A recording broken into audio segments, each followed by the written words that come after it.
ரொம்ப வருஷமாவே நாட்டு சக்கரை தான் சாப்பிட்டுட்டு இருக்கேன். அதனால என்னோட பாடிக்கு சுகரே குடுக்கறதில்ல. ரொம்ப ஹெல்தியான ஒரு லைஃப்பை லீட் பண்ணிட்டு இருக்கேன் அப்படின்னு நினைக்கிறீங்களா? Very simple.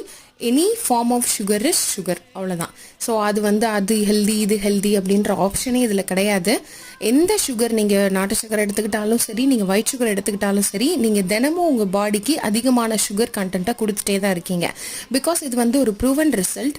ஒரு ஸ்பூன் ஆஃப் ஒயிட் சுகர்லையும் ஒரு ஸ்பூன் ஆஃப் நாட்டு சக்கரையிலையும் உங்களுக்கு ஈக்குவல் அமௌண்ட் ஆஃப் கேலரிஸும் இருக்குது. அதனால் உங்கள் பாடி வெயிட்டும் போடும். ஈக்குவல் அமௌண்ட் ஆஃப் சுகர் கண்டென்ட்டும் இருக்குது. உங்கள் ரத்தத்தில் அதிகமான பிளட் லெவல் இன்க்ரீஸ் ஆக தான் செய்யும். ஸோ அப்போ ஒயிட் சுகரே யூஸ் பண்ணலாமா அப்படின்ற பாயிண்ட்டுக்கு வந்தால் கண்டிப்பாக கிடையாது. அதில் ஒரு விஷயம் எக்ஸ்ட்ராவாக இருக்கிறது என்னென்னா, அது சில கெமிக்கல் ப்ராசஸ் அண்டர்டேக் பண்ணி அந்த ஒயிட் கலரை அவங்க அச்சீவ் பண்ணுறாங்க. ஸோ அதனால் அதில் சில கெமிக்கல் விஷயங்கள் இருக்குது. அப்படி கம்பேர் பண்ணும்போது நம்ம ஆர்கானிக் வேவே சூஸ் பண்ணலாம். பட் லிட்டில் அமௌண்ட்டாக எடுத்துக்கணும். ஸோ இந்த வீடியோவை உங்கள் பேரண்ட்ஸுக்கு கண்டிப்பாக ஷேர் பண்ணுங்கள்.